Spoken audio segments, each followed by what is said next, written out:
everybody, this is dkdynamite, and today we're going to be talking about the first Zombies update of 2025 and why it may have just missed the mark and shocked the entire community. Definitely stay tuned. But before we jump into that, let me know in the comment section, which hotfix or content drop do you believe Zombies really needs before the next round-based map comes out at some point, maybe in Season 2 or 3? Seeing lots of comments out there suggesting that Black Ops 6 currently isn't offering enough to a number of people out there, yet we're kind of back to the old model of having to wait a good 3 months for a new round-based map, which is what people were used to for, what, the better half of a decade? Maybe the live service model is just not working all that great for round-based, and we just need some newer LTMs or crazy map updates in between map launches. But regardless of that, I know if you guys out there are in the ranked or Warzone side of the community, then you were probably let down by yesterday's update, since seemingly update 1.65 did feature a bunch of patch notes, which I'm going to circle back to in a second, that seem to have been scheduled for quite some time, but were delayed until yesterday's download.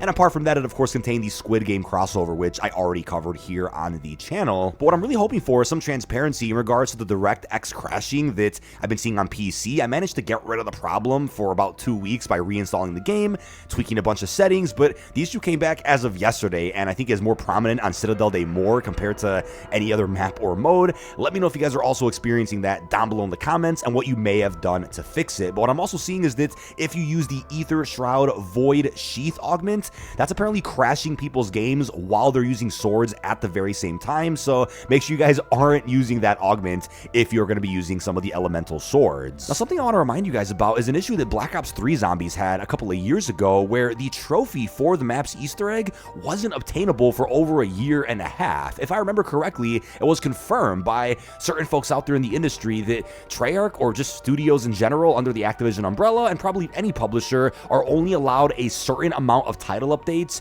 in a given period of time, and for whatever reason, they weren't able to push out a new title update for BO3 to fix the Gorod Krovi ending, so that Easter egg just wasn't completable for about, I want to say, a year and a half, if I remember correctly. Now, the reason I'm bringing that up is because it does seem like a lot of the fixes that rolled out as of yesterday were scheduled for quite some time, and the patch that those fixes were a part of was also sitting in the database for quite some time, according to PlayStation Size over on Twitter. So to me, it seems like a lot of these updates were meant to roll out before devs even went on Christmas break. It doesn't seem like we were meant to wait until January 3rd to get some of the updates in Zombies that I believe should have been out in December, and I'm just going to put out a theory here that maybe for whatever reason they were limited on how many title updates they were able to put out to either end off the year or start the new year, and for whatever reason had to bundle all of the scheduled fixes with the Squid Game content, which also was never available for an early preload, probably due to the fact that the content itself would have leaked out, and there may have been a breach of contract between Activision and Netflix. But before we get back to some of the shocking Zombies updates, I do want to talk about Deadlight Greenlight, the new LTM as a part of the Squid Game collab. Over in New York, I wasn't able to hop into more than like 90 seconds of this mode, so I knew very little context about how the mode itself worked. I wasn't sure if there was more substance to it beyond what I was able to play for like a minute and a half, and I also wasn't able to jump into the Warzone mode at the event, which I had a blast playing on stream with you guys yesterday. But as far as the Deadlight Greenlight mode goes, I am not kidding, the mode itself forces you to exfil on round 10. At first I saw some tweets about this and I thought it was a joke. I'm like, there's no way they would force you to exfil that soon. What is even the point, right? Well, the mode really does suffer from the same issues that I think Jingle Hells did back in Cold War, where in that iteration of Jingle Hells, there were no quests that were enabled while playing the LTM, so the replay value was relatively low, whereas Jingle Hells in BO6 recently did allow you to still complete the Easter egg over on Liberty Falls. Now, honestly, I feel like the formula is there for something really special with the Deadlight Greenlight mode. I didn't even get to experience the Deadlight quick event that could occur randomly in your match, and that was a pretty cool challenge with some friends. Obviously, it's impossible to kill those zombies, so ideally you want to have an insta-kill or pop some OP gobblegums to survive during those rounds, unless you're just training. But then before you know it, regardless if you open up the map or not, you're forced to exfil at spawn. This is essentially a spawn room or tutorial-like experience, which again doesn't really warrant the dev time that probably went into it. Now, don't get me wrong, I appreciate the fact that Zombies has gotten more love with events as of lately, and it's cool to see that it got an LTM for a crossover, but think about it, right? If Treyarch had to take time away from working on DLC 2 or whatever content they have planned for 2025 to work on this mode, which is only going to be live for, I think, just under 3 weeks, then that's pretty disappointing, because like I said, the formula is here for something really special. Even if quests were going to be disabled, I think it would have been cool to see how far people could get with some of these rules. I mean, all there is to the mode really is when you're on green lights, you can get double essence by getting kills.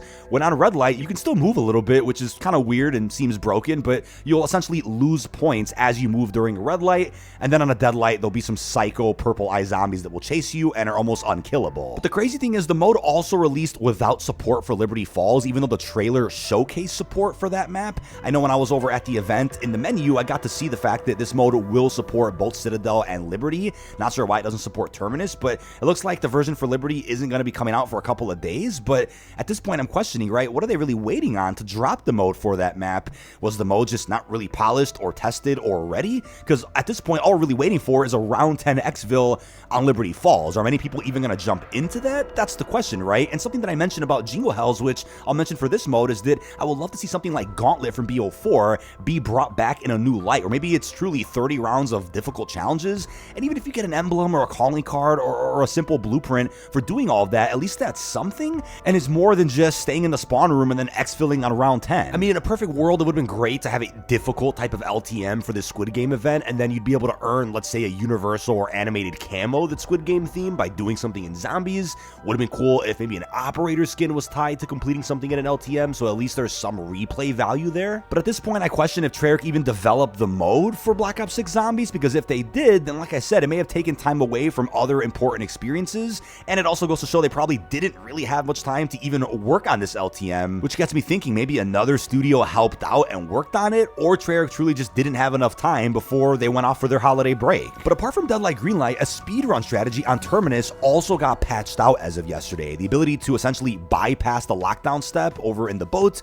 by throwing down a shock charge has since been removed. And once again, I'm gonna reiterate that maybe this was an update planned to go out a long time ago, but for some reason got swept into update 1.65 that got delayed until January the 3rd. Because if this wasn't the case, then it almost doesn't make sense why steps are being fixed now for launch round-based maps.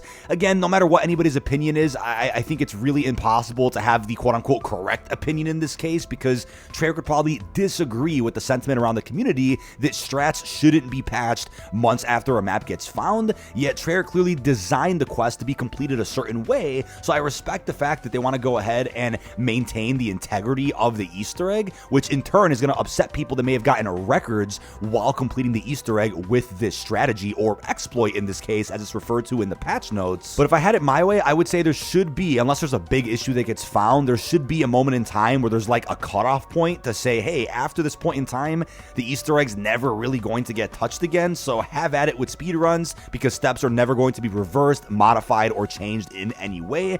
At first, when I saw the controversy in my chat, I thought it was a speedrun strat for Citadel, but when I saw that it was for Terminus, I'm like, wait a second, this update probably should have gone out at some point in November, not January the 3rd. But like I said earlier, this is something that Treyarch clearly wanted to fix because it was broken. Now, as I said before, I'm just providing you guys with the news, with the updates. I've given you my opinion on the speedrun issue. I don't think the steps should have been fixed this late, but other than that, there really isn't a quote-unquote correct opinion in this matter, because it's going to be divisive one way or another. But like with any other issue, there is light at the end of the tunnel. Considering a lot of the patches that seem to have been ready to go live around December 17th have finally dropped the January 3rd update, this just means that now that devs are back from their holiday break, they're probably going to end up rolling out another important update with several patch notes in the next week tops. If I had to guess, that's also typically what we see once devs get back from their Christmas break. So if there's anything else that you really think needs to be addressed, I don't think we're going to have to wait that long to finally see some changes.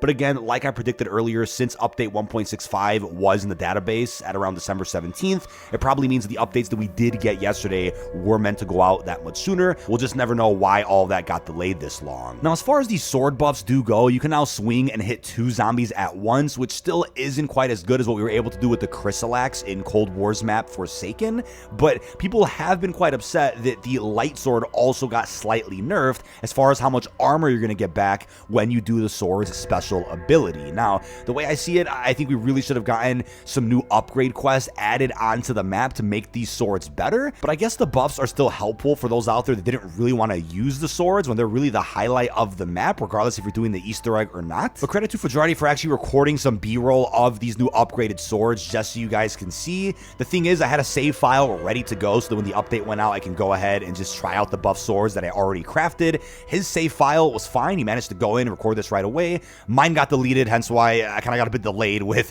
what I was going to show you guys with these swords. Now, it looks like the parry also got fixed where you can block any boss's damage against you if you time it right. I think that's brilliant. I think it's more devastating when a wonder weapon gets nerfed months after the map comes out versus the case here where we just had to wait patiently for a reasonable buff to make these wonder weapons worth your while. Now, directed mode support for Citadel also ended up dropping yesterday, which I didn't really expect this soon, but Treyarch did confirm if you didn't beat the main quest yet and didn't get your hands on the early calling card completion, then you still have until the end of Season 1 to actually go ahead and do that, when typically you would only have until the launch of directed mode for that map to get the early calling card, but because of how many bugs there were with the quest, they've since extended the amount of time that we have to go ahead and earn that.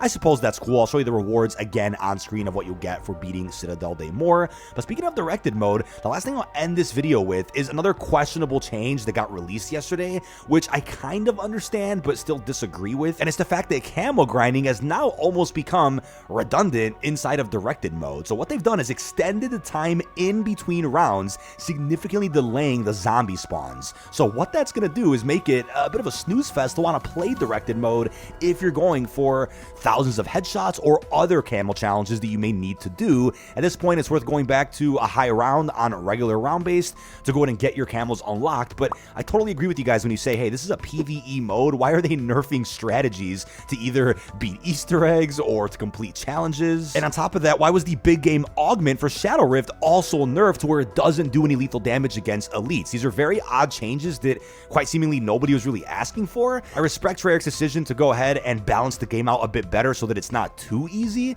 but in the case of the current state of the game, these certainly weren't the updates that people were looking forward to for the January 3rd update. But I hope they end up nerfing the camo or kill requirements to unlock Nebula now that directed mode got patched. It's already a fairly tedious grind that I haven't even started yet. I may end up doing the Warzone camo next since I'm about to get Dark Matter. And I wonder if they had data that suggests that people were completing camo challenges way too quickly in zombies because of directed mode, hence why they changed it.